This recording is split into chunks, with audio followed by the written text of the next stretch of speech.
Hey, welcome to Beyond the Uniform. I'm Justin Hess, and with today's episode, we are going to talk about how you trained hard this week, you ate pretty clean, and you were consistent.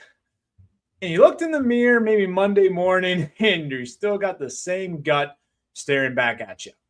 And today I'm going to tell you exactly why. So let's get into it because we'll get into my story, but I fell into this cycle, especially between 21 and 24. Maybe it sounds very similar to your cycle right now. Like you train hard all week. You hit all your workouts, you made some solid food choices most of the time. And Monday morning, you look in the mirror and you have the same gut, the same frustrations, and you're just wondering, why is nothing changing? And here's what nobody's telling you. You're not failing Monday through Friday. You're failing Friday through Sunday. And until you fix the weekend, the weekday discipline doesn't really matter because it's those 2 days, especially on your 3-day weekend off, that undoes everything that happens during the week. And last week, I introduced the scoreboard problem. If you haven't watched that, again, you can go on Spotify, you can go on Apple or Amazon, wherever you listen to podcasts, and listen to that episode, Beyond the Uniform. But you have 21 food decisions in a week. And most cops are making 17 of them well. But 4 of those decisions are wrecking the other 17. So today we're going to talk about exactly where those 4 decisions are happening and what to do about it without having to give up your life. Now, I want to take you back to, again, when I was between 21 to 24 years old. I touched on this last week, but let me give you the full picture. Friday and Saturday were a continued pattern. I'd start off by going to one of my friends' house parties around 6 or 7 o'clock. And, because the camaraderie is better and the drinks are cheaper when you're at a party versus going out to the bar. And then around 10, we'd head to the bar. And of course, since we're 21, 24, most of us single, or maybe we just have a girlfriend, we stay out to a bar close till 2 a.m. And you're drinking for 7 or 8 hours. And even if I was just at 1 drink an hour, or we'll say an hour, 1.5 drinks per hour average, that's 7 to 12 alcoholic drinks. And then whatever food was around that would sound good that the whole group would want, usually pizza, whatever's, easy. And I was still in way better shape than most of my friends because, again, I would hit Monday through Friday pretty hard before Friday night. I was still strong. I still had muscle, but I wasn't lean. I wasn't as defined, toned, shredded as I could have been, whatever word that you want to use. And I knew exactly why I wasn't lean. I just didn't want to accept the trade-offs up to that point. The trade-offs such as hey, Justin, you can have more defined abs, but you have to either do less drinking, which means that you're more of the sober one around a bunch of drunks, which isn't always the most fun. You're skipping out on the pizza that the friends are eating. And I just, at that point in my life, I just didn't want that. And I'm not telling you that was wrong. At 21 to 24, surrounded by friends who just didn't care about any of this. And that was just my choice. But I also didn't get to complain about the gut because I knew exactly what was causing it, and I just chose it anyway. And the question is, are you making that same choice knowingly? Or are you making it without even realizing what's costing you?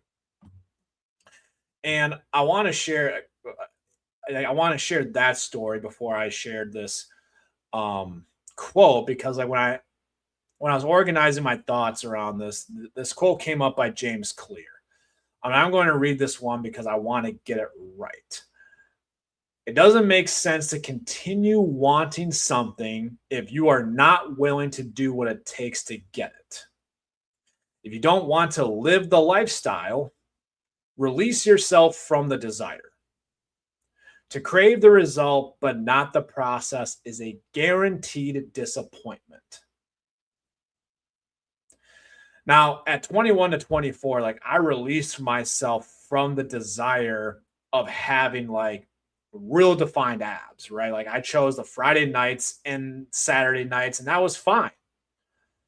But some of you like haven't released that desire. Like you still want the cop gut gone. You still want to lose the same 15 pounds you've been trying to lose the last like 3 years. And you're just not willing to give up the process that's working against it. And that's why then you might feel disappointed every single week. So I want to get a little nerdy here with a little bit of like education because I think it is important to talk about the fourth macronutrient. Now, if you don't know what macronutrient, you've heard of carbs, fats, and protein. But the fourth one that no one talks about, and that's very prevalent in the cop culture, is alcohol. Like protein and carbs, and trying to keep this really elementary. There are 4 calories to every gram of protein and carb. There are 9 calories to every gram of fat, but there's actually 7 calories to every gram of alcohol. Now, I know you're going to be like, well, what's a gram of alcohol? A standard drink has about 14 grams of pure alcohol. So that's roughly 100 calories just from the alcohol itself. Before you factor in the carbs in the beer or the sugar that's in a mixed drink. And if you have like 8 to 12 drinks in one night, I mean, you're looking at anywhere from like 1,200 to 2,000 calories in one evening. And no, that's potentially like a full day's worth of calories before you ordered a single slice of pizza.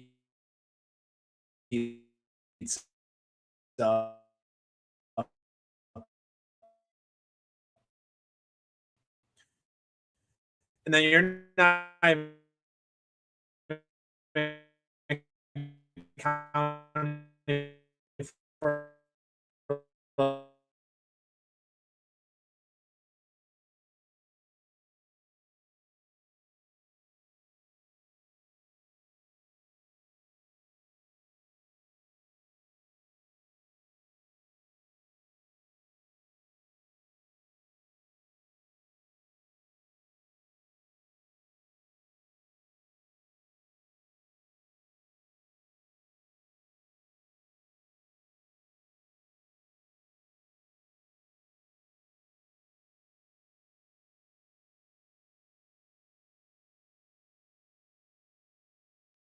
and you probably know this, but like your sleep quality like absolutely just tanks. You pass out, but you don't like you can fall asleep, but you wake up feeling groggy, hungover, like your sleep quality is trash. Dehydration slows down your metabolism. The hangover means you're barely moving the next day.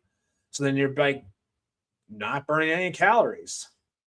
So you've got plus 1,200 or 2,000 calories just from drinks, plus the any other late night cravings, plus the next day where you're hungover on the couch and you wonder why you look the same Monday morning.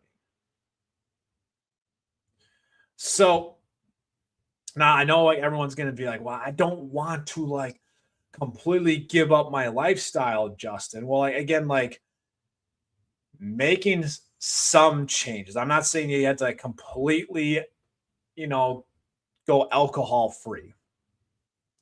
I'm not saying that you can't ever enjoy a cookout, but like again, like making some changes is going to help you. Like because you're going to be if let's face it, like depends upon which life stage that you're in. I mean, you're going to be scheduling your weekends off around, if you're, especially if you're a single cop or you don't have kids yet, like you're scheduling your weekends off going out, maybe bars, events, some house parties. Like you're going to be either with coworkers or your friends. And the social pressure, is real. Everyone's drinking, everyone's eating. You don't want to be the odd one out. And if you're a guy with family, like your weekend looks completely different. Like you're on the go all the time. Kids, activities, family commitments, running around. So you're grabbing like convenient food, eating whatever the kids are eating, fast, easy, whatever's available. Then on the rare night that you actually get time with your spouse or you go out with your friends, you feel like you've earned it. So you splurge than you normally would because you just don't get that often. So no matter like which stage of like you are as a cop, you have like the same problem. Like the weekend becomes like a consequence free zone, just like for me. The rules that applied Monday through Friday don't apply for you from Friday through Sunday. And that's just the problem. Your lack of consistency.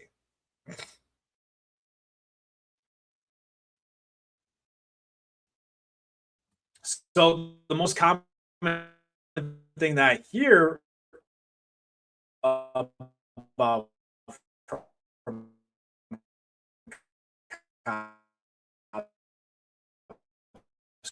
going in the weekends, like I've done good.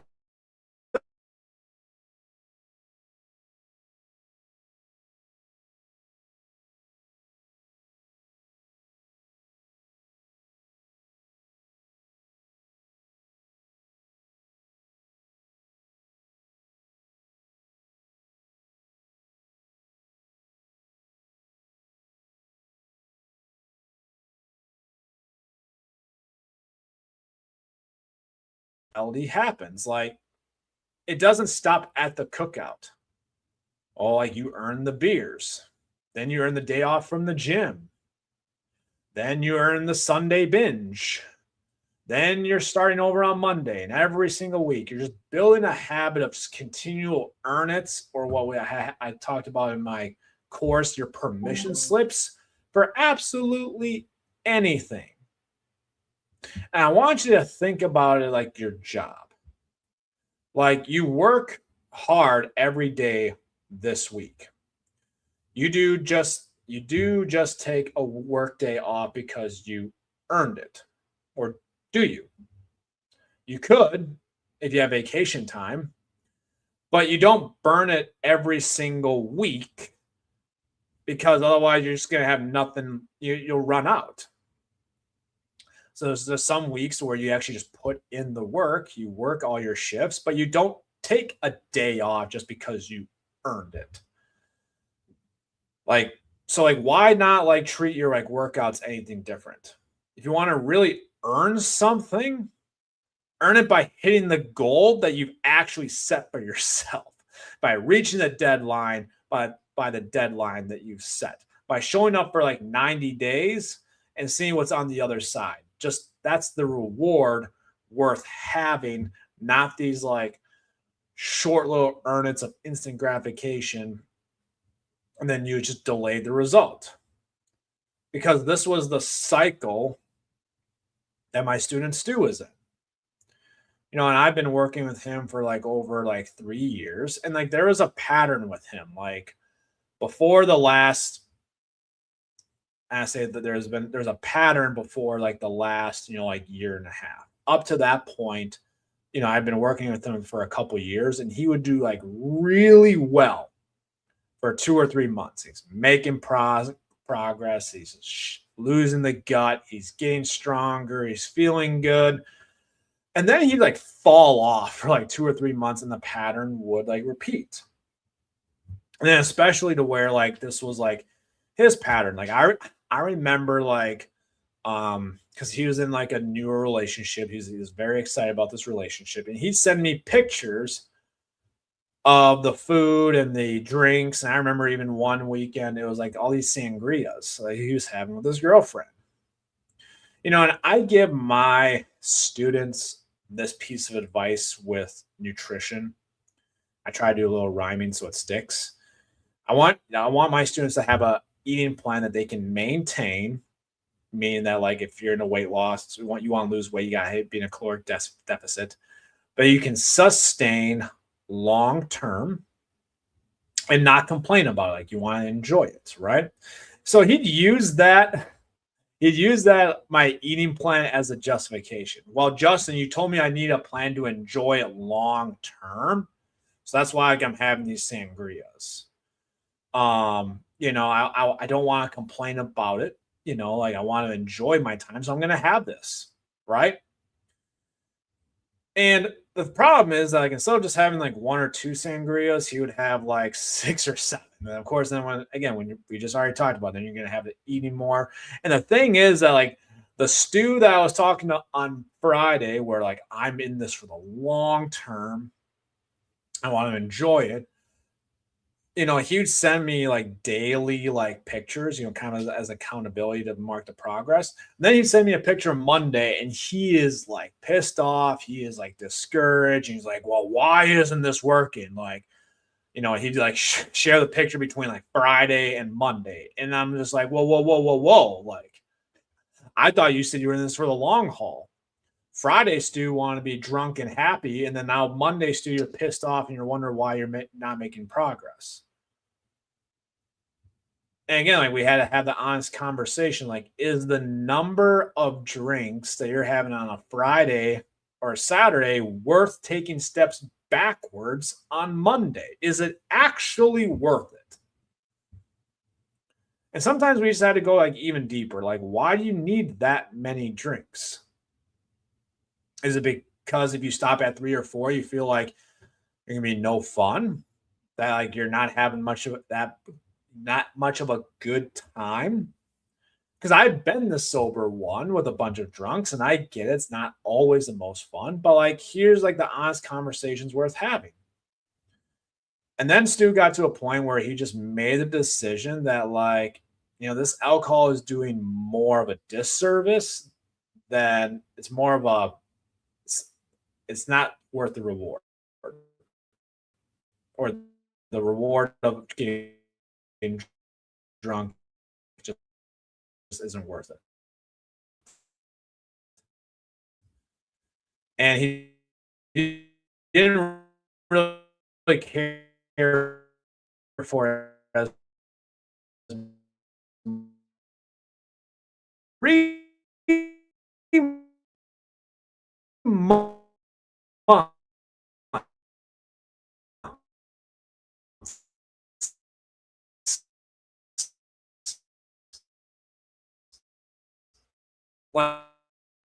Like he had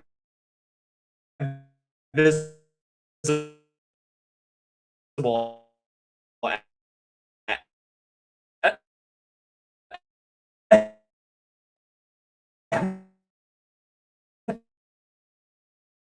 abs, something he hadn't achieved in the almost 3 years up to that point. So trying workouts, because he hit the tactics they start using every Saturday. My husband and I go to pizza parlor like friends, drink beer or eat pizza, and I'm like, nor should you. Like, here's what to do instead. Like before you start eating the pizza or drinking the beer, like most pizza places will have like you can get like a big glass of water, and then like order like a salad, a big salad, and ask them to put grilled chicken on it or like whatever's there. And then when you fill your stomach up with protein, produce like fruits or veggies, in this case, the salad, and water first, then you're going to naturally eat less pizza and drink less beer because your stomach is full. So, like, just fill up on that stuff first. Number two, like, plan around it. Like, a lot of these things just don't happen like spontaneously. Like, the cookout's going to come. You're going to go out to the bar with friends. You know you're going to go to that party. So plan for it. You can have a lighter breakfast. You can get your workout in the morning or like in the day or the day after. You can have like a lighter meals. You can cut back on your portions. So you're totally not like white knuckling it. Like you're just accounting for it in advance. I mean, just like it's just simple math. It's just hypothetically, well, if I'm going to ingest like 2,000 calories with this night of drinking at the bar, but like I'm only allotted like 2,500 calories. Okay, like 500 calories like is like pretty stingent for my. Maybe I just have 1,000 calories today. I'll be a little bit over. So you'll be at 3,000 calories. The next day, you'll be at 2,000 calories to account for the whole day, and you're still on track. Okay, so just account for it. You'll probably need to cut back again, like on more than what you think, because you're not like counting all your portions at the bar or the cookout. Okay, but just plan for it. Number 3, like you can have smarter alcohol choices. Like if you're drinking, like you can watch the number. Like 8 to 12 drinks in a full night in the night is a full day's worth of calories before you eat anything. So you can swap out like sugary mixers for like club soda, so like lemon and lime juice. You can choose lower calorie beer options. And then you can just like slow down, right? Drink slower, eat slower. Your hunger cues are going to catch up. And then fix number 4 is like the Monday question. Like before you cash in your permission slip or like the justifications of like I earned or whatever, like ask yourself, how am I going to feel Monday morning? All right, get back into like my routine. Like not in a punishing way, just be honest. Like, is it worth it? And sometimes the answer is yes, and that's completely fine. But like make a conscious choice. Again, like that way you feel more empowered. That way, like you're accepting the trade-off versus just being pissed off. It kind of goes back to that James Clear. Like if you can't accept the process, then you need to release yourself from the result. Because otherwise, if you're just going to want the result, i.e. cop gut gone, losing weight, but you're not willing to accept the process to get there, you're just going to be disappointed every single week. So if this episode hit home, again, if you recognize the pattern, the 17-21 pattern, like, hey, like you do well for 17 meals, but these 4 meals are throwing it off on the weekend.